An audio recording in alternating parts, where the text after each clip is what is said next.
Finally किम Soo Hyun ने silence तोड़ दिया। अपनी रिसेंट प्रेस कॉन्फ्रेंस में वो पहली बार पब्लिक के सामने आए जब से किम सायरॉन कंट्रोवर्सी ने सोशल मीडिया और न्यूज प्लेटफॉर्म्स को टेक ओवर कर लिया था। उसके एक्सप्रेशंस, उसकी बॉडी लैंग्वेज, हर चीज केयरफुली ऑब्जर्व हो रही है। कई लोग कह रहे हैं ये रॉ इमोशन था और कुछ इसे एक स्ट्रेटेजिक मूव कह रहे हैं। लेकिन एक बात क्लियर है, इस अपीयरेंस ने एक बार फिर पूरी कंट्रोवर्सी को स्पॉटलाइट में ला दिया है। इस कंट्रोवर्सी को समझने के लिए सबसे पहले ये जान लेते हैं कि ये दो लोग हैं कौन। Kim Soo Hyun, one of the most successful and private Korean actors, my love from the star, it's okay to not be okay और रिसेंटली क्वीन ऑफ टीयर्स जैसे मैसिव हिट्स का फेस। वो हमेशा अपनी पर्सनल लाइफ को media से दूर रखते आए हैं। Public image clean, soft spoken and professional. अब एक दूसरी तरफ किम सायरॉन, एक फॉर्मर चाइल्ड एक्ट्रेस जो द मैन फ्रॉम नोवेयर और हाई स्कूल लव ऑन जैसी प्रोजेक्ट्स में आ चुकी है। लेकिन रिसेंट ईयर्स में उसका नाम कंट्रोवर्सी से जुड़ा है, स्पेशली 2022 में जब उसका ड्रंक ड्राइविंग केस सामने आया था। उस इंसिडेंट के बाद उनकी इमेज काफी हिट हो गई थी और वो काफी टाइम तक इंडस्ट्री से दूर रही और 2025 में उनकी सडन डेथ ने इंडस्ट्री को हिला दिया। सुसाइड। दोनों का कनेक्शन पहले कभी पब्लिक नहीं हुआ, ना किसी प्रोजेक्ट में दोनों साथ दिखे, ना ही कोई डेटिंग रूमर पहले कभी सामने आए। किम सायरॉन की डेथ के कुछ दिनों बाद उनके फैमिली और एक यूट्यूब चैनल ने शॉकिंग क्लेम्स किए। उनका कहना था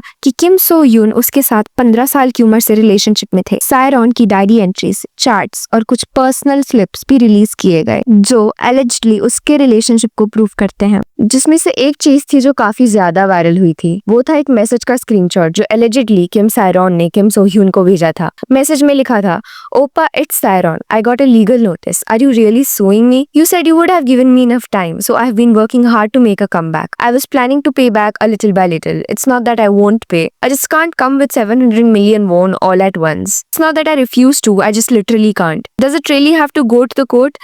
Please just give me some time. I'm begging you, please let me live. किम सायरॉन ने जो इमोशनल प्ली मैसेज भेजा था उसका कॉन्टेक्स्ट समझने के लिए हमें उसके मई 2022 के ड्रंक ड्राइविंग इंसिडेंट को देखना पड़ेगा। गैंगनम में उसने ट्रांसफार्मर से टकराकर लोकल बिजनेसेस के लिए 3-4 घंटे का पावर आउटरीच दिया था। इसके लिए उसकी एजेंसी गोल्ड मेडलिस्ट ने लगभग 700 मिलियन कोरियन वॉन्ग की कॉम्पेंसेशन पे करके सभी अफेक्टेड शॉप्स को रिइंबर्स किया था। उस इंसिडेंट के बाद जब गोल्ड मेडलिस्ट ने उसे वो डेट रीपे करने को कहा, ऑफिशियली भी 700 मिलियन कोरियन वॉन तक रिपोर्ट हुआ था। किम सायरॉन उस टाइम किसी प्रोजेक्ट पर काम नहीं कर पा रही थी, इसलिए फाइनेंशियल प्रेशर की वजह से उसने किम सो ह्यून को ये इमोशनल प्ली मैसेज भेजा। इस भेजने के बाद उसे कोई रिप्लाई नहीं मिला। दूसरे नंबर से कॉल किए पर कोई रिस्पांस नहीं आया। रेशन में उसने अपनी और किम सो ह्यून की कुछ क्लोजअप फोटोज इंस्टाग्राम पर पोस्ट की, लेकिन उस टाइम पब्लिक ने उसकी सिंसियरिटी पर डाउट किया और हार्श बैकलैश मिला। फिर फाइनली 16 फरवरी 2025 को, जो किम सो ह्यून का बर्थडे भी था, सायरॉन ने अपनी लाइफ एंड कर ली।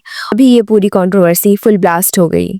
31 मार्च 2025 किम सो ह्यून ने एक हाई स्टेक प्रेस कॉन्फ्रेंस में मीडिया का सामना किया, जहां उसने लेट एक्ट्रेस किम सायरॉन से जुड़ी कुछ एक्सप्लोसिव एलिगेशंस को एड्रेस किया। उसके बाद जो हुआ वो था एक mixture, tearful, denial, legal threats और पब्लिक की तरफ से हैवी स्केप्टिसिज्म। ये पूरा सागा एक बिटर रिमाइंडर है फेम का डार्क साइड क्या होता है, कैंसल कल्चर कितना ब्रूटल हो सकता है और एंटरटेनमेंट इंडस्ट्री के अंदर पावर डायनामिक्स कैसे काम करते हैं। किम सो ह्यून की एजेंसी गोल्ड मेडलिस्ट ने ये प्रेस कॉन्फ्रेंस सिर्फ एक दिन पहले अनाउंस की थी, ये कहकर कि बस एक प्रिपेयर्ड स्टेटमेंट दिया जाएगा, कोई क्वेश्चन एंड आंसर्स नहीं होंगे। एक क्लियरली स्ट्रेटेजिक मूव था ताकि पूरा नैरेटिव कंट्रोल में रहे। ये कॉन्फ्रेंस सियोल के स्टैनफोर्ड होटल में हुआ, जहां किम ऑल ब्लैक सूट पहने हुए, थोड़ा अनशेवन लुक में, लेकिन हर डिटेल परफेक्टली स्टाइल थी, जैसे कि वो रिमोट शो करना चाह रहे हो। लेकिन क्रिटिक्स ने एक और पॉइंट उठाया, उसकी ये पूरी अपीयरेंस, उसका सीरियस एक्सप्रेशन, ये सब रिमाइंड कर रहा था कि उसके 2013 वाले drama my love from the star की एक सैटिरिकल सीन से, जहां एक character staged perfect press conference करता है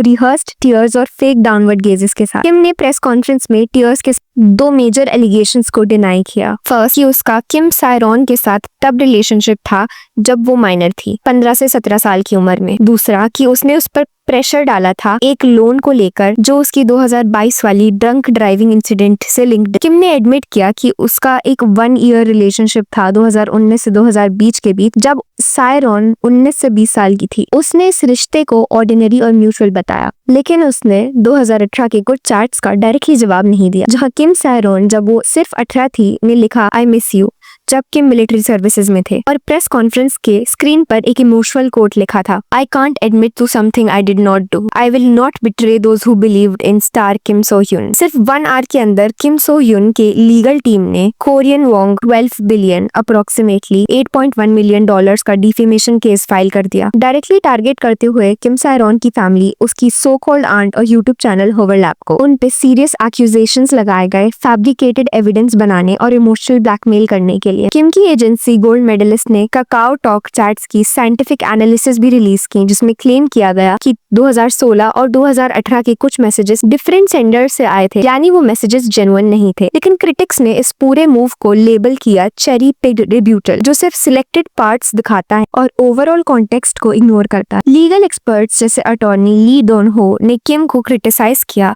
for focusing on his internal struggles and not the facts. उन्होंने बोला कि पूरा इवेंट एम्पैथी बिल्ड करने की कोशिश थी, ना कि सच बोलने की। क्रिमिनल प्रोफाइलर बे संग हो ने किम के इवेसिव नैरेटिव को एक्सपोज किया, जहां वो बार बार star Kim Soo Hyun versus human किम सो ह्यून की बात कर रहे थे। उनकी वर्ड्स थे, this was a performance and not an apology. Social media पर भी बैकलैश मिला, हैशटैग्स लाइक नेशनल शेम और क्रोकोडाइल टीयर्स ट्रेंड होने लगे। और जब TMZ ने हेडलाइन दिया actor denies sex with minor, तब पूरी दुनिया की नजर किम पर टिक गई। इंटरनेशनल ह्यूमिलिएशन का स्केल और भी बढ़ गया। प्रेस कॉन्फ्रेंस के कुछ घंटों बाद ही होवरलैप ने एक और बॉम्ब गिरा दिया। उसने एक 2018 का फुटेज रिलीज किया, जहां किम सो ह्यून किम सायरॉन के घर पर दिख रहा है, वो भी उस वक्त जब सायरॉन माइनर थी। वीडियो में दोनों कैजुअली डिनर शेयर कर रहे हैं, किम गाना गा रहा है, जैसे सब कुछ नॉर्मल। इसी के पैरेलल एक पिटीशन वायरल होने लगी साउथ कोरिया के एज ऑफ कंसेंट लॉस को अमेंड करने के लिए, जिसे लोगों ने नाम दिया किम सो ह्यून लॉ। सिर्फ कुछ ही दिनों में 41,000 सिग्नेचर्स क्रॉस कर गया। लोग इसे ग्रूमिंग लूपहोल्स के खिलाफ एक रेबेलियन कह रहे हैं। पब्लिक का ट्रस्ट ब्रेक हो चुका है, now they want systematic change. इस स्कैंडल ने किम सो ह्यून के करियर को ऑलमोस्ट टॉर्पीडो कर दिया। लग्जरी ब्रांड प्राडा और कॉस्मेटिक्स लाइक जायंट डिंटो ने तुरंत अपना एसोसिएशन एंड कर दिया। इवन डिज्नी प्लस ने उसका अपकमिंग सीरीज को पॉज कर दिया। सोशल मीडिया पर लोगों का रिएक्शन कोल्ड और ब्रूटल था। कमेंट्स में लिखा गया, he is dead to us, and boycott का असर ना तुरंत दिखने लगा था। लोग क्वीन ऑफ टीयर्स जैसे उसके पास ड्रामास तक देखना बंद कर रहे हैं। किम सो ह्यून का ये केस एक और पुरानी डिबेट को फिर से जगा देता है, कैंसिल कल्चर के एक्सट्रीम्स। कुछ लोग कहते हैं कि उसे बिना कॉन्क्रीट प्रूफ के गिल्टी माना जा रहा है, लेकिन दूसरी तरफ एक वैलिड आर्ग्यूमेंट है इंडस्ट्री की हिपोक्रेसी। COAG जैसे फीमेल स्टार्स को तो माइनर कंट्रोवर्सीज पे ही ब्लैकलिस्ट कर दिया गया था, पर किम जैसे टॉप मेल एक्टर के लिए इतना टाइम, इतना benefit of doubt, powerful bakers और इनसाइडर इन्फ्लुएंस का पॉइंट यही आता है। रिपोर्ट्स आए कि शुरू में गूगल और नेवर पे इस कंट्रोवर्सी के सर्चेस म्यूट हो गए थे। ये कोई कोइंसिडेंस नहीं है। This isn't about one actor, ये एंटरटेनमेंट इंडस्ट्री के अंदर के सिस्टमैटिक बायस को एक्सपोज करता है। रियल क्वेश्चंस अभी भी अनआंसर्ड है। इफ एवरीथिंग वाज फेक, तो गोल्ड मेडलिस्ट ने सायरॉन के डेथ पे इतनी लेट क्लैरिफिकेशन क्यों दी? Why did Kim ignore her emotional plea after the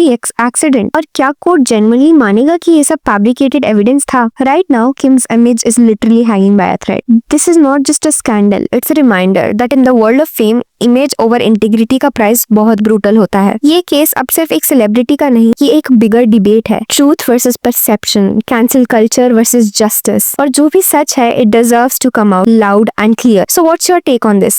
Drop it in the comments and also like this video. Subscribe to our channel and please share this video. Thank you for watching.